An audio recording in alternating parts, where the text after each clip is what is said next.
Revoir votre série préférée à la télé, c'est simple. Plus, France 2, et c'est parti. Et c'est vrai pour Cécile de France.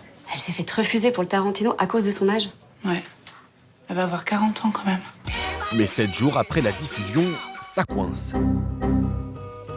Pour voir un épisode, il faut désormais payer. Votre réflexe, c'est peut-être iTunes, la plateforme d'Apple, à moins que vous ne préfériez le streaming, gratuit, mais illégal. Dans les deux cas, le perdant, c'est le diffuseur, France Télé en l'occurrence. Comment je vais faire? Mercredi, la présidente du groupe, Delphine Ernotte, était auditionnée au Sénat. Elle y a détaillé les orientations de France Télé, dont sa petite idée pour reconquérir ce marché qui lui échappe. Pour faire face à nos vrais concurrents de demain, qui sont aujourd'hui Netflix, demain Google, puis Amazon, il faut qu'on ait une offre qui expose les œuvres françaises. C'est que le manque à gagner est énorme pour France Télé. Parmi les œuvres produites par le groupe, 70 à 80% ne lui appartiennent plus. Mais quel gâchis, il y a tellement de richesse.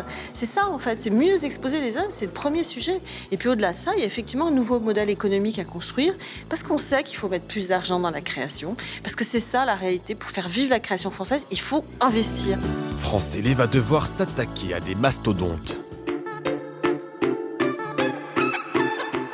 Netflix, c'est une révolution mondiale dans l'offre de vidéos à la demande avec abonnement. En fait, c'est exactement ce qu'on attendait tous. Plus de 10 000 références, des films, des documentaires, mais son succès, il le doit à ses séries. Je ne fais que commencer, pétasse. Des productions maison surtout, comme Narcos, lancé fin août. Au début des années 80, le meilleur contrebandier du monde était Pablo Escobar. Et avec l'argent, est arrivée la violence.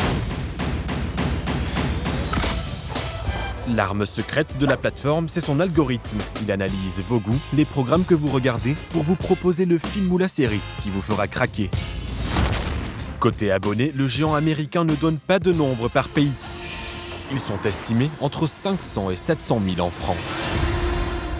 L'ambition pour la France est en fait la même que partout. Clairement, c'est d'atteindre le tiers des foyers d'ici environ 7 à 8 ans. C'est l'objectif qui est affiché. Donc ça représenterait entre 9 et 10 millions, ce qui est un objectif très important.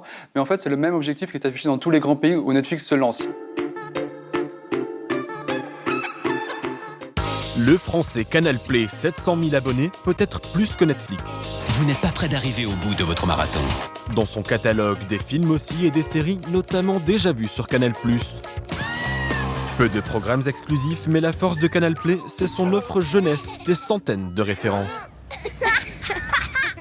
La plateforme affûte sa nouvelle arme, elle propose des programmes courts de talents du web, comme Bart Baker, qui parodie les clips américains.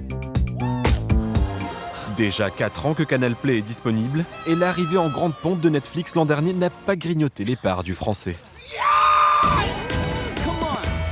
Cette première année, on voit que finalement, il y a eu un effet globalement positif sur le marché, que Netflix n'est pas forcément au niveau auquel ils auraient espéré être, et que nous, on a encore du travail à faire, et ça nous incite à améliorer le produit.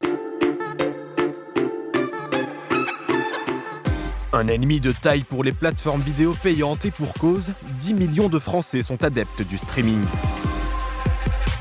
Pour faire bouger les lignes, il faudra modifier la loi, plus précisément la règle de la chronologie des médias.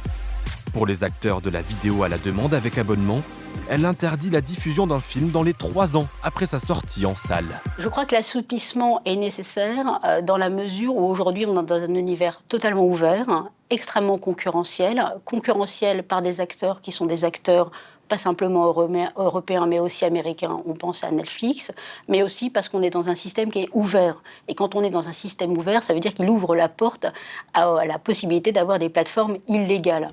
Ironie du sort, la série la plus vue en streaming et en téléchargement illégal est diffusée sur France 3. Il s'agit de Plus belle la vie. Vous n'avez pas été les seuls à tomber de votre chaise. C'est dire si pour France Télé, il faut agir vite. Plus belle